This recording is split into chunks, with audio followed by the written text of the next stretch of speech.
All right. So why don't we get started? Thank you everyone who's tuning in. This is our second live Q&A with devs on Discord Stage Show. The last one we did was for Trails and Tales back in June after we launched that update. And we had such a great time that we decided we wanted to hop on and do another one after announcing what we were going to be doing, or at least some of what we were doing with 1.21. Real quick, we did source all these questions beforehand. We did ask on social media as well as on Discord here, and we pulled some really fun questions. Thank you, everyone who submitted your questions. There's unfortunately no way we can get to them all. We would be here all day because so many great questions were submitted. So certainly not going to be able to answer all of them. But still, thank you everyone for submitting them. It was a lot of fun to read. There's a lot of great excitement, a lot of very detailed questions, which is great. So real quick, I wanted to go ahead and do a little roundtable, let everybody here introduce themselves. I will get started. My name is Meesh. I'm known as Mojang Meesh on the internet. I am one of the community managers here at Mojang. And I have been here for about a year and a half now, and I do a lot of sentiment reporting and stuff like that. So basically, if you put a comment on any of our channels, I'm probably the one who reads it and puts it all together for people. I work pretty closely with one of the other folks here who's, I'll just pass it to him after I'm done here. Because a lot of feedback and sentiment and stuff like that. So in fact, why don't we just pass it along? Hello. Hope everyone can hear me okay. And sorry if my voice sounds a bit hoarse. Is that the word? Yeah, I'm Cameron, also known as Young Tack on social media. If you may have seen me. Yeah, I'm another community manager here at Mojang. I'm actually based in Stockholm. I'm embedded on the game team with some of the other folks in this Q&A, and work really closely with the developers and other community managers like me, Sean, gathering all of your lovely feedback, and just figuring out like what it is you want to tell us about the game, things you want changed, things you want fixed, and everything like that. Just making sure that your voices are heard across the studio and specifically with our development team. Thank you. Anyone want to go next, or should I start calling on people? All right, cool. We're gonna call on people. I can go. Yeah, okay, it's all good. It's all good. I'm CeilingPanda. I'm Oscar. I've been here for like about 2 years. I'm a Minecraft developer. I'll play Minecraft. What can I say? Do you want to go, Martin?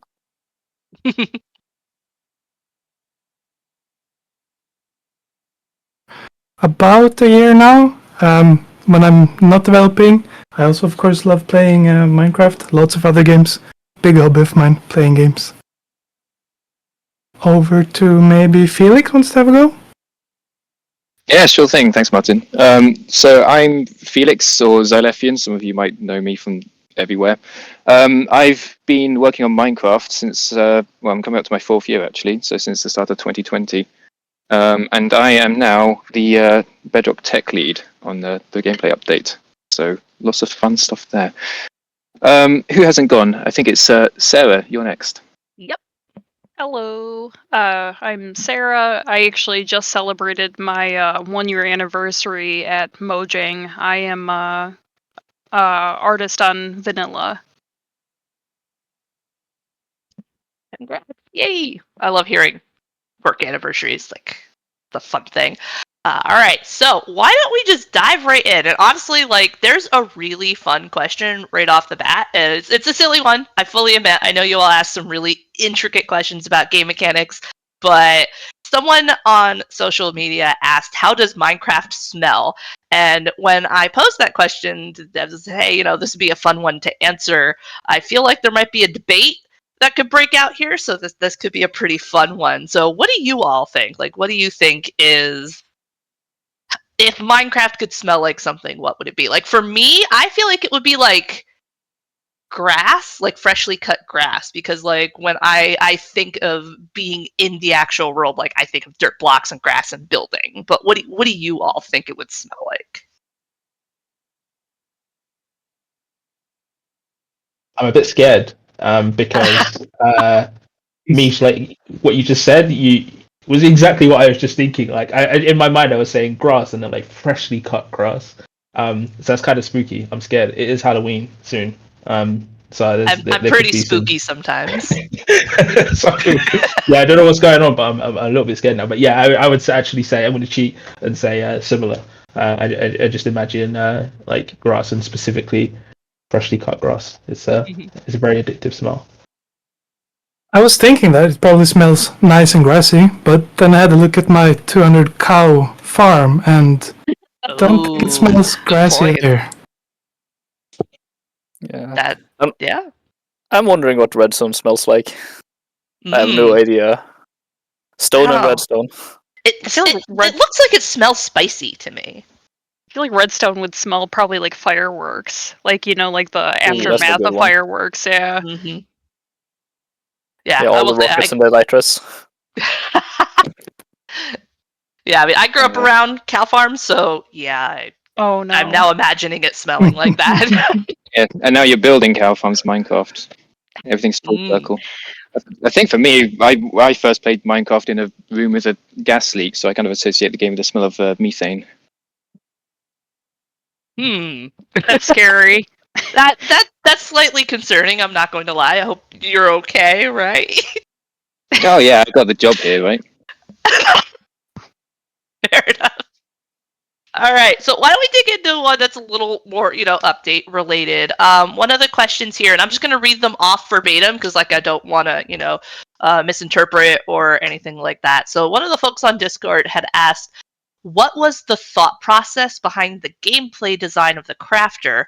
How do you balance between designing for technical experts versus redstone beginners? And this one's close to my heart because I am very bad at redstone, like straight up. I mean, it's a tricky question in general, but I do think it's trying to make it as accessible as possible without trying to remove like the agency of it being advanced. So if you want to do something advanced, you should be able to, but still having it being useful for like intermediate players. It's exactly that. We had to find kind of a sweet spot. We had so many different ideas of how to make it both accessible but possible to do a lot of advanced stuff. So in the end, this toggleable slots, the disabling of slots, is what we found fit our target the best. I remember because the team was really discussed this quite a lot, but one of the techniques we had was we actually went around to people in the office who weren't experienced with redstone, which was difficult in the Mojang office because everyone here is a Minecraft fan. But then we gave them the crafter block to play around with, and we would watch what they built and listen to the feedback from a beginner redstone angle. But then at the same time, we gave the same world to people in the office who are far more experienced with redstone, and we listened to that feedback as well and compared and decided as a team where did we want to go between these two directions. Yeah, it's always quite a balancing act because there are just so many people that may play Minecraft and for so many different reasons, different ages, different skill levels. And yeah, I know like the dev team, like you mentioned, does talk about and test extensively for that kind of stuff. So thank you for that answer. I hope that helped clear up for this individual. And continuing about the crafter, another question that we got on this Discord. This is a really fun one because like I know that a lot of the theory crafting and initial conceptualization is a really fun part of the process at the studio. What led up to the crafter? What led you to consider adding it? Or should we go for the 4-hour history version of this one, or the quick bites? Oh, here we go. So this actually has been in discussion, not just in the office, but amongst the community for like many years now. And we have been we have a lovely thread in a work chat, which is just all the discussions from the community going back, to 2019, I think is when the thread was started. So we were listening to the players' opinions and feedback, and we saw some really good YouTube videos that specifically it posed the question: if Mojang were to build a crafter block, what would Mojang choose? And we thought that was really interesting, seeing the community attempt to capture what we do in the office. What is our thought process? So we used that as a springboard, and that was our discussion starting point.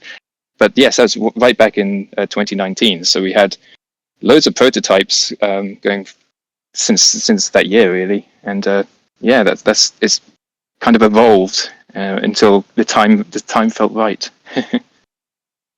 At the same time, it also evolved a lot from the original prototype when we were pitched the idea in the team. Oh yeah, So certainly. Even when we had a prototype, we had to make a lot of details worked out, like the comparator output, which can be used quite handily when handling even comparator outputs from the Redstone community. It's was never, as far as I know, at least in one of the early prototypes. It's just something that we thought was really handy when developing the block, essentially. Yes, and every single prototype had its pros and cons. So each time we changed something, there'd be a huge discussion. Like I remember talking about the comparator outputs because I believe it's like a question between which one makes sense for Redstone players or which one makes intuitive sense for someone looking at it as a new player.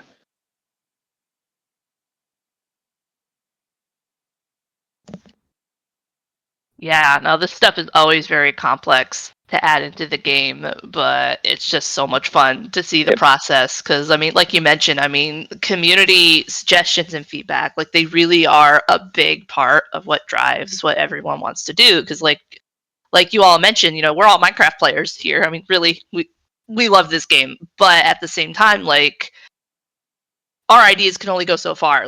Everyone else, the millions of people who play this game, really help influence, what we do. And unfortunately, we can't take every idea. I wish we could, but things like Crafter. I mean, that has been discussed for a while, and yeah, so that's some really great insight. I want to get added to that chat thread. By the way, I don't think I'm in that one.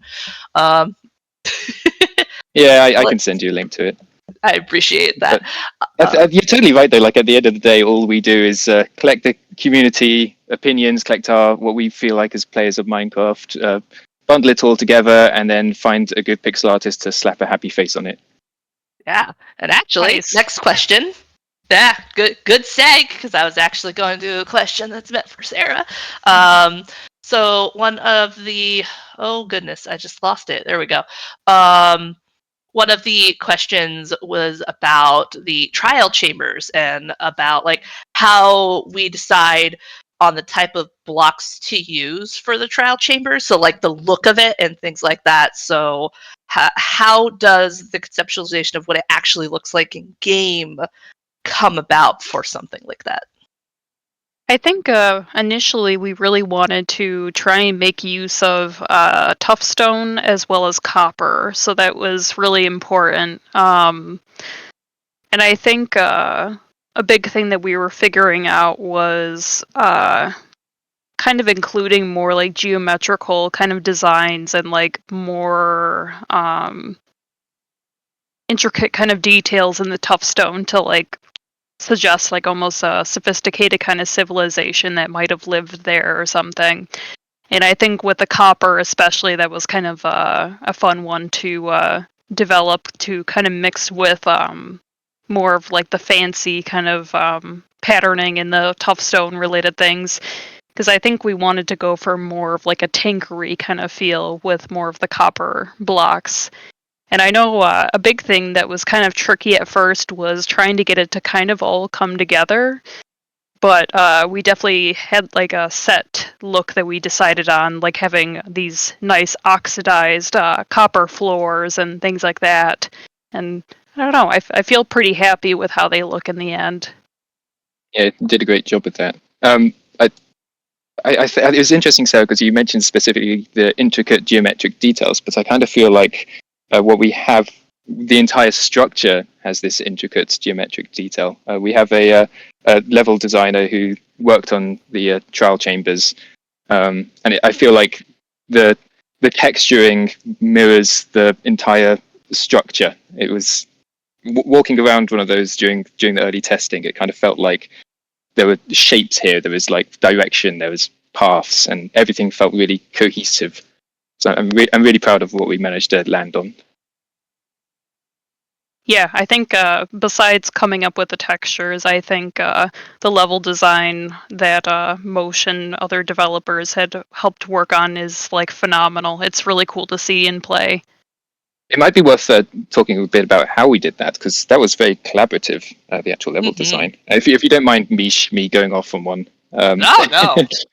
So we had a server that we, I can't remember the name of it, it's probably a funny pun, but anyone within the team could literally log onto the server, and Minecraft is a building game, so we would build the trial chambers. We'd be experimenting with the blocks, the block palette, the new textures, and we'd just be building in there. And I remember sometimes in an afternoon I'd finish a meeting, I'll see, oh, someone's on the server, and I'll log in on spectator mode, and I'll just watch Sarah placing blocks, and I'm just me there in the ceiling looking down, and then I'll turn around, and then Martin's there destroying something, and then Oscar's built some redstone that's completely crashed the server. You say that, and all I'm imagining is like that ceiling cat meme. Oh God, You're peeking out the top. Yeah, I specifically. That's definitely Felix. Yeah, I changed my player skin to look like Ceiling Cat. I want to remember, Felix, that in our initial playtest with the very, very, very first edition of the chambers, I think you're the one who put out all the TNT. Oh yes, I didn't realize. I didn't realize any of that stuff was intended to go into the game, so we had to recreate the entire trial chambers from scratch. No, that's completely on brand for you. I'm not gonna lie. I mean, I put TNT everywhere too, though, so I'm no one to talk about that. Yep, the best place to store it is in other people's spaces. So definitely, yeah. My favorite thing, and I think I talked about this last time, so I won't go into too much depth about it. Not to get too off topic, but it reminded me. My favorite thing was when we pranked one of our friends and completely flooded their base with cows. Just wall to wall. It was amazing. They logged in and they're like, "Why are cows in here?" It was very fun.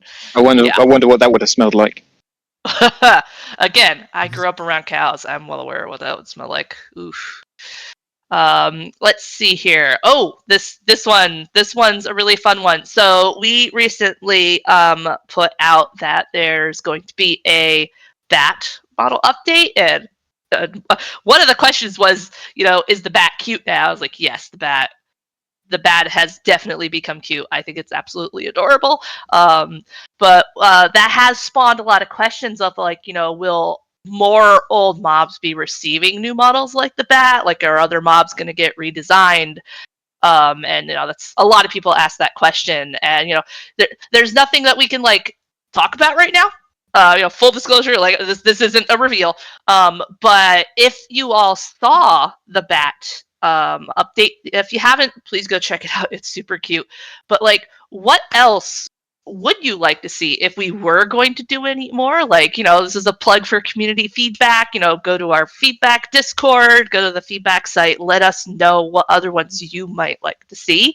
I know that's kind of not the answer. Of course, you always want to know what's next, but that's kind of up to you to an extent, because we've said already several times, we really care about what the community wants. So I just wanted to, seriously, there were probably 15, 20 questions about that. So I just really wanted to make sure that we kind of addressed it to an extent real quick.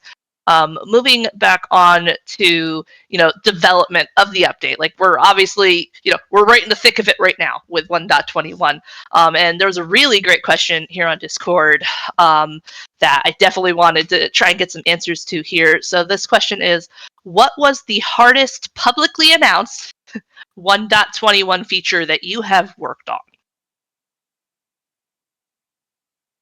I think they're all hard in different ways. Some are hard technically to implement, some are hard to find what you actually want to build. Mm-hmm. Yeah, one example could be even the crafter, right? Disabling of slots, the toggleable slots, is quite tricky from a user experience point of view. They're supposed to be clickable with an empty hand on an empty slot, which doesn't really tell an experienced Minecraft player that you could click them. So you have to somehow make sure that, well, that works as intended, right? But then when you hover them with mouse and keyboard, it says, well, you can click this, but you can't hover a thing with touch. So suddenly, when you're on a touch device, you still need to understand that you can click them.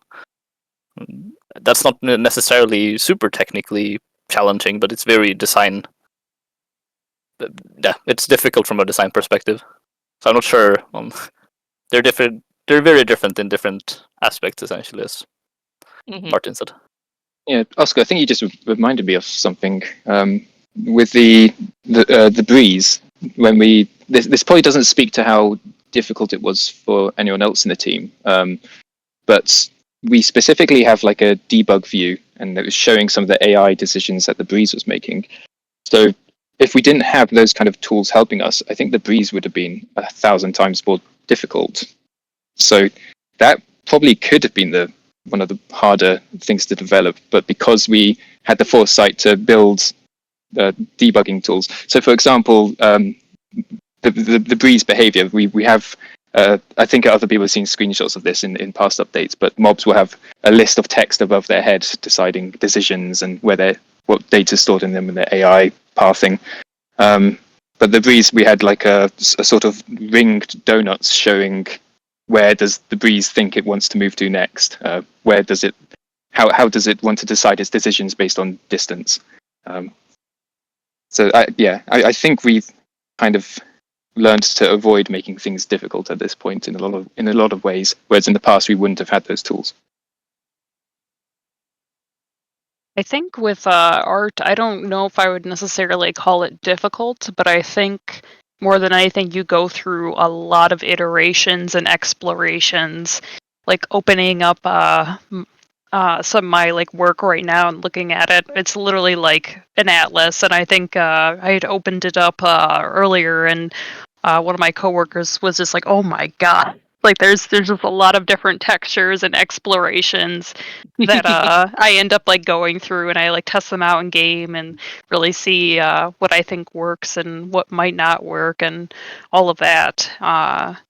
Yeah, because I think with anything you explore all kinds of different avenues and all of that. We definitely had that with the breeze as well. Yeah. I remember the meeting room next to us. We had a whiteboard, and one day, I think it was Jappa and Chiwi. They were literally on this whiteboard, doodling what could it look like, how do we communicate its intentions, and they were in there for a good hour. I think I walked in to hand them coffee during the whole thing. And then at the end of it, they left. Someone else had a meeting in there, and then when they went back in, the entire whiteboard had been erased, and all their designs gone. No. That is something I have learned over the years. If you are going to do a bunch of whiteboard work, always take a picture of it before you leave, because you never know what'll happen. That actually ties into, talking about, coming up with new mobs. One of the questions that we got is, what inspires the new mobs you come up with? And, you talked about, doodles and things like that, but, what kind of inspiration, where do you really pull that from? I think with the mobs, I think it's something where we really think about certain areas, like what could be kind of fun to see. I know specifically with the mob vote, we actually went through and thought about quite a bit of different animals and what we would like to represent and how we can liven up some of the different biomes and things. I think for the breeze, I seem to talk about the breeze all the time. It was exactly the same. I remember Kojo. He was saying how there's a sort of we wanted a new challenge for players, something that felt more purposeful than the current 12 zombies running at you, slap them with a sword situation that some encounters have. which are just as fun in the Minecraft way, but there was an opportunity to try something more interesting, and that was kind of the seed that started the breeze. And of course, we went through like hundreds of different designs, different names, different looks, everything. It was a very iterative process and a lot of collaboration. The entire team contributed to that one. I mean, are you saying people don't like being swarmed by baby zombies? Maybe zombies are the worst. Yes, we can all so agree brutal. on that. I mean, they're cute when they're riding chickens, though. I do love that. That is kind of adorable, but it's like adorable in that really threatening way. Like you see one and you're like, oh God, no. Yeah. You take care of the zombie, but now you have a chicken there and laying its eggs everywhere. Such a mess. Hey, that's my favorite thing. I always get like a pad of chickens. I love having all the eggs. I wonder what that one smells like as well. Not as bad as cows, because again, I grew up on like a farm. Chickens don't stink as much as cows do by far. If you're gonna have a chicken farm, it's not gonna smell too bad. They seem pretty chill. Actually, no. Birds are not chill at all.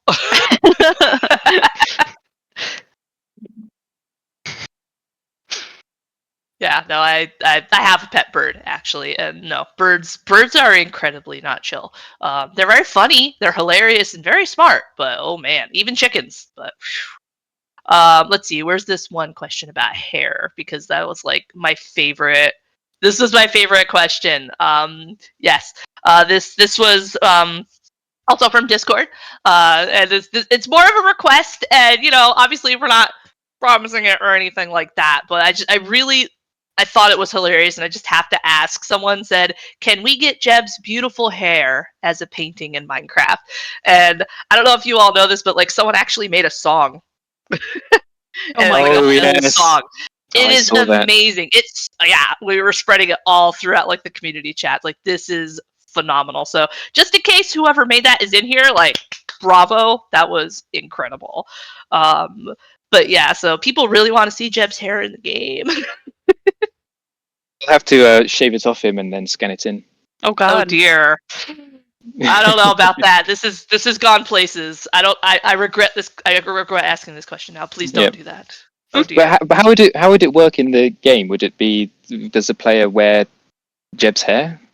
I don't know, like a persona item, perhaps. Yeah, maybe you use the loom and weave it with some fireworks, and it's a big rope, and it sends you to the moon. And then we can print off a certificate. You won his hair. Well, it would have looked like a hay block, right? Like. So we craft hair into hay block, yes, and then feed that to the animals. None of this is happening. I can promise you that. Don't worry. Interestingly, this is a question we could probably answer. What would a Minecraft world of Jeb's hair smell like? Ooh, I don't know. What would it smell like? I'll send him a message asking what shampoo he uses. I mean, yeah, like I'm remote. I can't walk up and just please don't walk up and stiff his hair. But like I can't do that personally. Let's see here. Slightly more serious note. We've talked about feedback quite a bit at this point because it is actually very important. I know we say it a lot, but first off, it's my job, so I'm always kind of in the thick of it, reading feedback and stuff like that. But one of the questions we got on this Discord, and Cameron, I feel like you are absolutely the best person to answer this one. How often does the Minecraft team take interest in posts from the feedback site or Discord? That is a very, very good question. I'd honestly say, and this might sound like a bit of a cop-out answer, but all the time, really. Like what I like is that, as well as you and I, obviously, Meesh, like a lot of the developers on the team are quite active on like social media, like in Discord or Discords as well, like not even just our official ones, and always like having a look at what players are saying about the game, like their ideas, their thoughts, suggestions. I think like Felix mentioned earlier, actually, like it's always a case of like just taking inspiration from the community and yeah, like almost like comparing notes when it comes to actually developing the features and iterating on them. And I'd say and it's especially important when we're talking about the feedback site and like Discord specifically.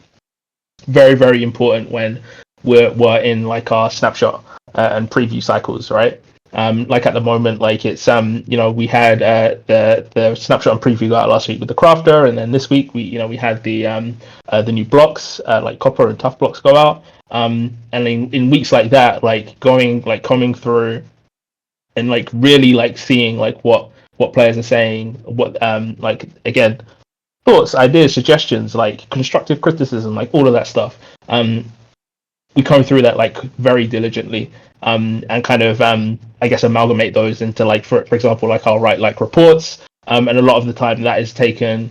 A lot of the input from on those reports is from like the feedback site or the Discord. So even though we can't necessarily respond to all of the feedback or at everything that everyone wants, but at the same time, we are looking at all of this stuff like very diligently. Again, especially when we're in the middle of production of like of like a major update, and yeah, we're just really trying to take everything into account and just seeing just seeing how we want to tackle things. So yeah, it's a bit of we look at this stuff all the time, but then again, like especially during like stages like this when we're developing a new update, like it's especially important for us to be looking at Discord feedback site etc regularly, and just taking in as much of the feedback as we can.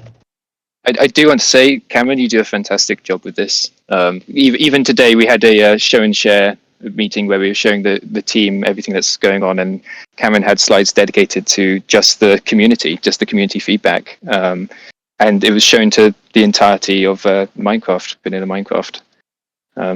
So yeah, good job, Cameron. You're doing great stuff. Thank you.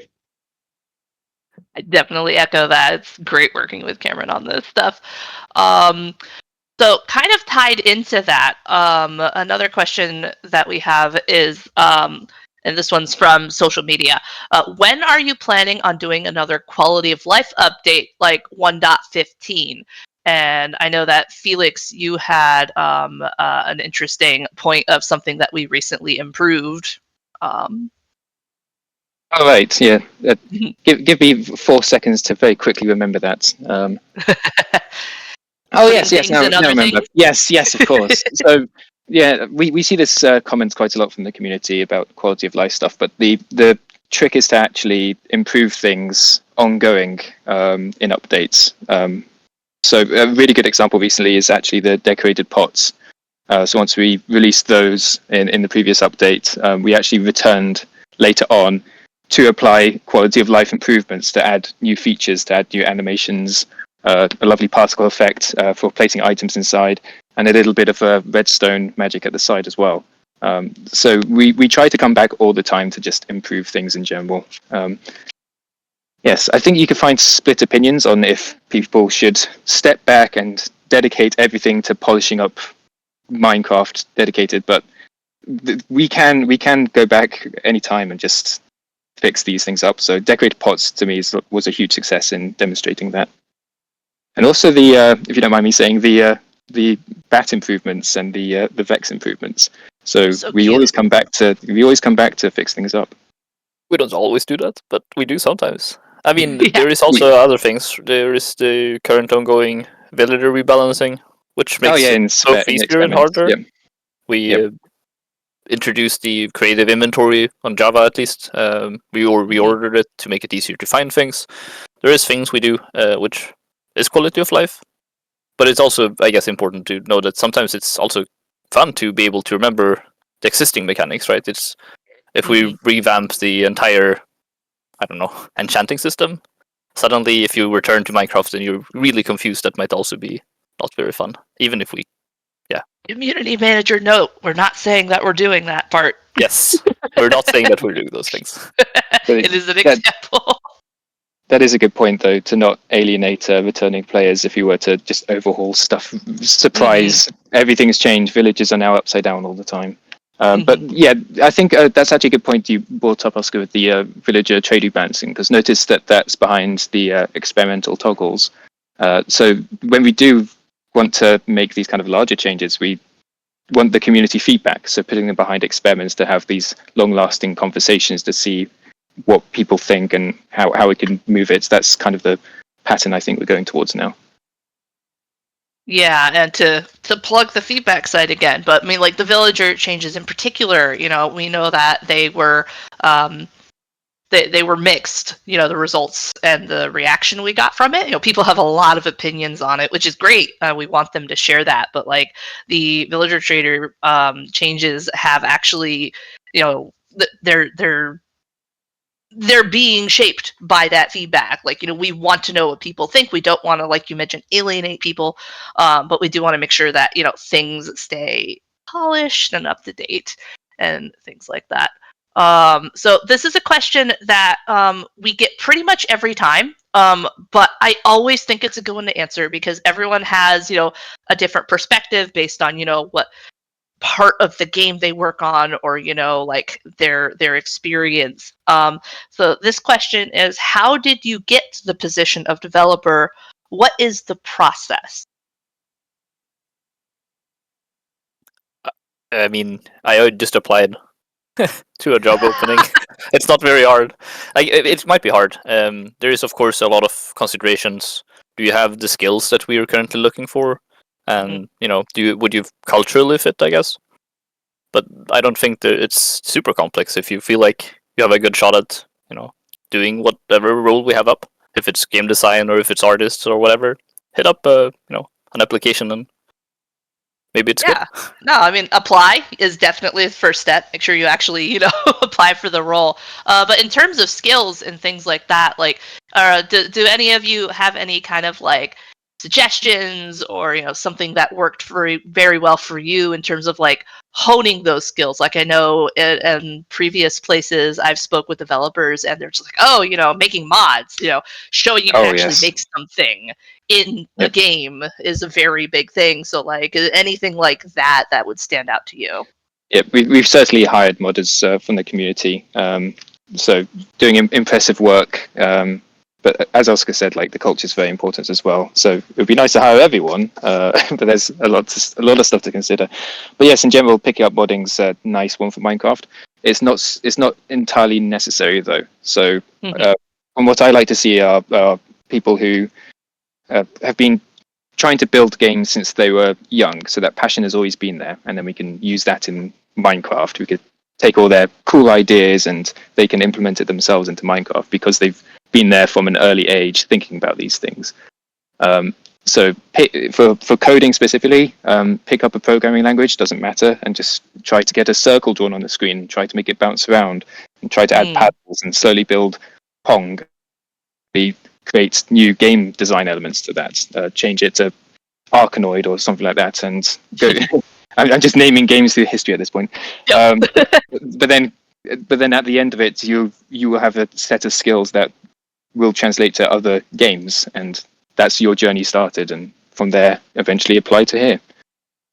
I think one of the really nice things in our team, we have very mixed backgrounds. We have people who have worked in game development for many years, people who are hardcore gamers, like Oscar is really good at every single game he picks up.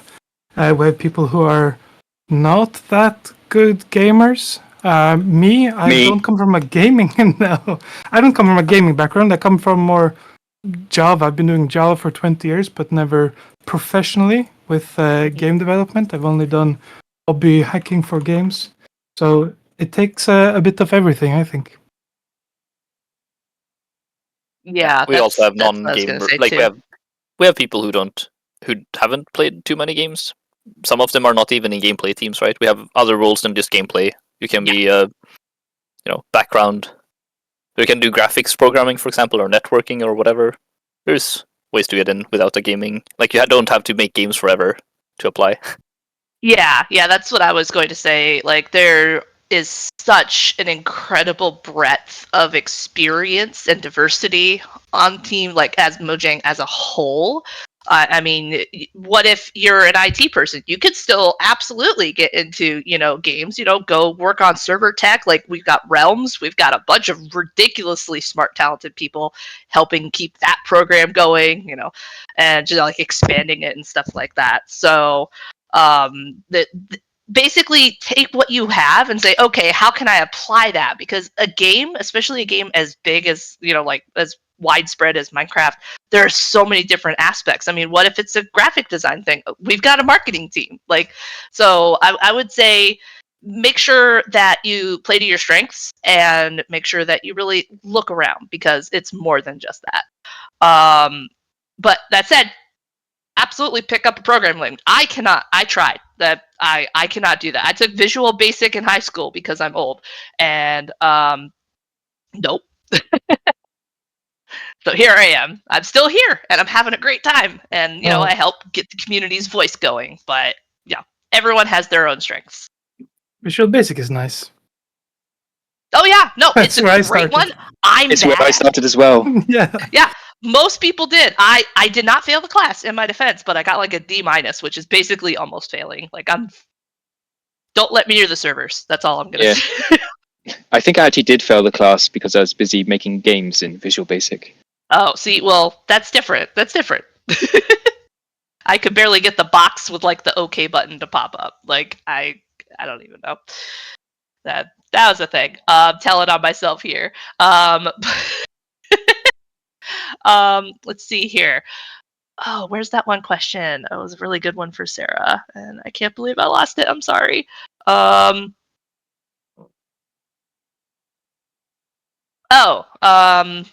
It was about trial chambers. I apologize. My brain just stopped functioning. That's no problem. It always happens at least once. There's no problem with our brain stopping functioning. No problem at all. It's fine. So this was an interesting question. It shows how detail-oriented some of the folks in our community are. Excuse me. But one of the things they asked was, why is there a lock on the copper doors? So that's an interesting question. Like from an art perspective, was there a specific reason behind that, or did it just look cool? So I think maybe people have misinterpreted that it's a lock. It's more just kind of like a handle that's kind of like hanging down. And I think sometimes that's a little bit of the tricky thing with working with 16 by 16 textures is there's quite a bit you can convey, but there's still quite a bit that's up for interpretation. But I think also in that regard, I kind of love that people can interpret things in different ways. Thinking about the sniffer nose. Oh, Are yeah, those- 100%. Are those eyes? Yeah, a lot of people thought it was the eyes. It was actually really funny to see some fan art. It's like, oh wow, it's actually really creative and funny the way people interpreted that. Yeah. So much good fan art. So much good fan art. I love our community so much. Let's see here. What was that other really fun one? I put these in order, and then I went out of order because that's how I am. Oh, okay. So this goes back to something we had kind of previously discussed about, the crafter making sure that, it's not too complicated for, more novice players, but it's also interesting for more advanced players. One of the questions that was asked in this Discord is, do you feel that the game will become overwhelming to new players with the tons of added blocks each year? So it's like, how is that balance? I don't know how to answer this really, but I'll give it a go. I guess it is already in some ways quite overwhelming. There is a lot to do in the game. Even understanding how to get to the end of the game is quite convoluted. If you know, you know, and if you don't use Google, it could be quite tricky. Mm-hmm. So we definitely have some work to do there eventually, at least. That's kind of the design challenge that we live with, isn't it? Though, because the solution could be add more blocks to help get players to the parts that are a bit more difficult to find. So it's kind of self-fulfilling that we just continuously add more to the game. But in general, I think that it is fair to say that is the kind of the Mojang challenge, and the what we try to do with each update is kind of make it so it's never overwhelming what we're adding. And of course, we don't always quite hit that. But then that's room to improve in a future update. But for something like the crafter, I'm happy about that block specifically because that's one of our first redstone components that also has a sort of, it's almost self-contained where you don't need to plug any other redstone to it. A new player can place that, put just a lever on the side or a button, put in a recipe, and they're done. They now understand the crafter. So I think in my personal opinion, that's what I'd like to see more of in the future, where we find this type of challenge, and we tackle it in a way that new players can gain a skill that will inspire them to move on to bigger things in redstone. Because once you have that first crafter in the crafter, you want to then automate it, and then you're going to try and discover redstone. So I think that's our challenge, and that's probably our responsibility to try and make sure that the game is always welcoming to new players and also returning players.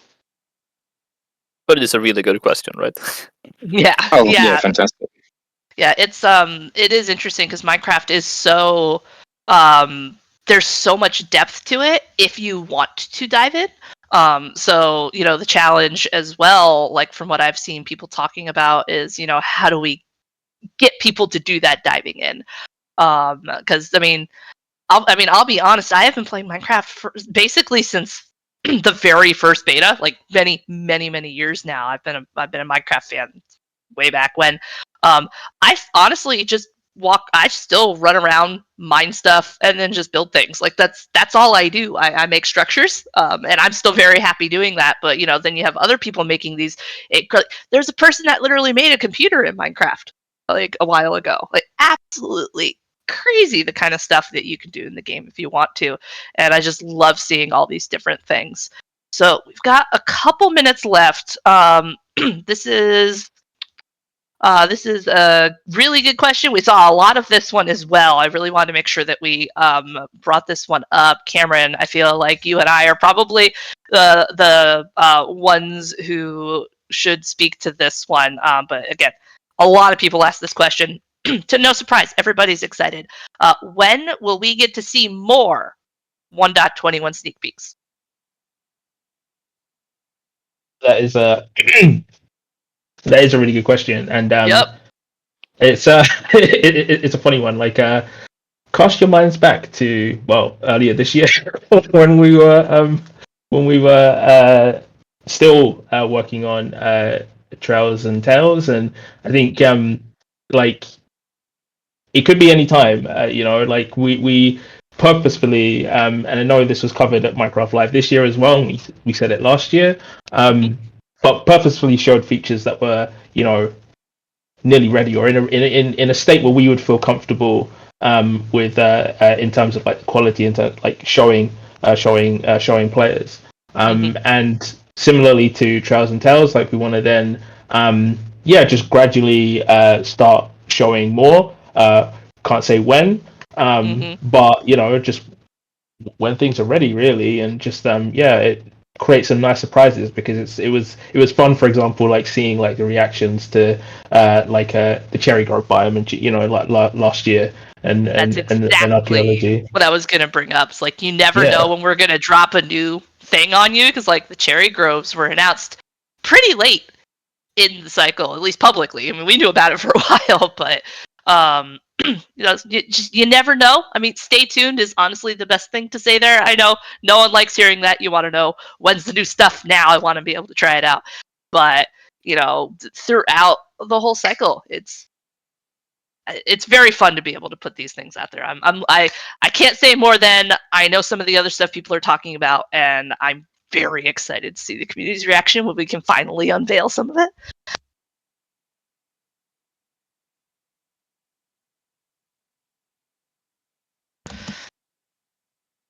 All right. So I think we have time for probably two more, unless this last. So I'm gonna do a fun question here. This is a really fun one. It's similar to the first one, but I want to put this one in here because our lead Discord community manager really adores this mob. And I feel like it's important to ask this question because they were very excited when they read that someone had asked this. Would the warden like the smell of cherry blossoms? What do you all think? Do you think they would like it or not? I like to imagine he'd be infuriated by the smell of cherry blossoms. I will. That's inspiring me to go into the deep dark and start placing every possible cherry blossom leaf block and spawn all the trees in just to ward off the warden. Wow. Eh. I'm the Yeah. opposite. Who doesn't like the cherry blossoms? Felix, maybe. Yeah. Would it Yeah, ward him apparently. off, or would he come for you? Oh, because he likes it, might attract the warden. Ooh. Well, there's a fundamental problem here. We haven't actually coded the warden to smell blocks, so that might be an idea to work on. Yeah, with all of Actually- these smell discussions, maybe that's something Yeah. we need to do. I'm kind of thinking we should make a line of Minecraft branded perfumes so we know how Minecraft smells. We can spray it on other people, and then we can spray cherry blossoms on people and see if the warden spawns in real life and chases after them. Well, there needs to be a cut grass one because Cameron and I clearly immediately go to that. So Exactly. Cosign.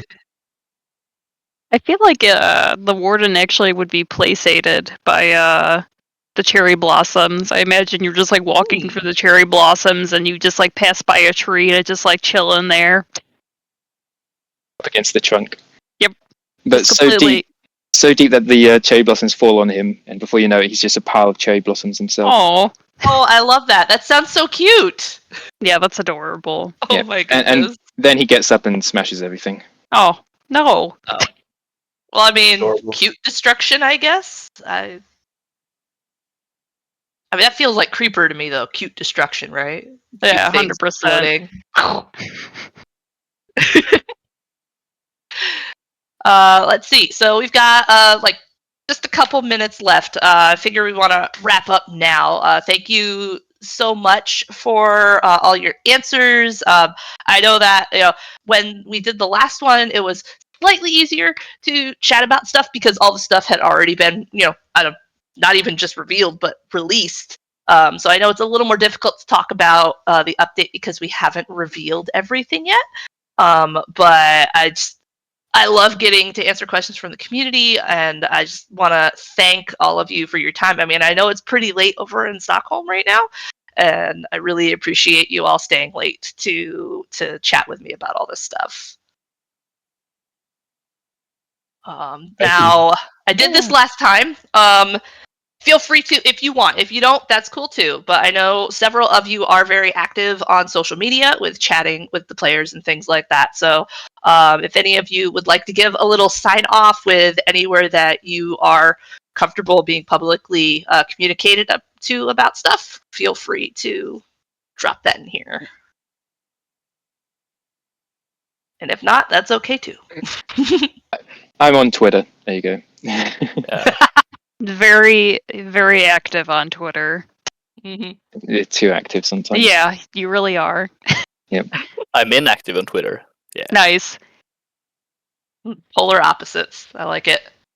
I was going to mention. Oh, sorry. The sort of semi-active on Twitter. I lurk mostly, to be honest, and like fun Pokemon art. But I'd say like the other thing as well. Like you probably see me like very active on say like the new feedback Discord and the feedback site. Like again, like just please drop your feedback. This isn't necessarily talking to me, but I guess just as a reminder. I mean, it like, kind of is because you're the one reading most of it. Yes, that's true. That's a good point. So it is actually talking to me. But yeah, please just continue sending us feedback in those places, especially now. Like there's a ton of work that we're doing on the latest update, and just the teams around the studio as well, like other teams. So yeah, please continue sending us all your feedback. It's very, very helpful and much appreciated. Yeah, the feedback is extremely helpful. I know I like to keep up to date with all of that, and getting all the community feedback on, especially the art-related stuff, was extremely helpful. I wanted to say, Cameron, if you've just said you're the one reading all the feedback websites, so the feedback's going to change to "Dear Cameron, here's my Minecraft idea." It's all going to be addressed to you now. I hope not. I was going to say, Cameron is not the only one reading. I will say, the team does read. I hop in there too. Lots of people at Mojang love reading what you all say. So it's not just one person. Promise that. But yeah, I'm the one replying to you on TikTok. Like, that's me. Fun fact, if you didn't know. So if you see anybody making silly comments, it's me. But yeah, so we are now at time. Like I said before, thank you everyone, not only the folks who are speaking, but also everyone who tuned in. I really appreciate you taking the time to listen to us ramble about the game. I'm hoping that we can do another one, just like you did with Trails and Tales. After 1.21 comes out, hopefully we'll be able to do another one. Maybe even some of the fine folks here will join us again. But either way, I hope you all have a great evening / afternoon / morning / whatever time it is where you are. And I hope that we can all chat again soon. We'll see you on the feedback site and in our social channels. Thanks, everyone. Thank you, Meesh. Thanks for listening. Thanks, everyone. Thank you. Thank you. Bye. Play more Bye-bye, Minecraft. everyone. Nice.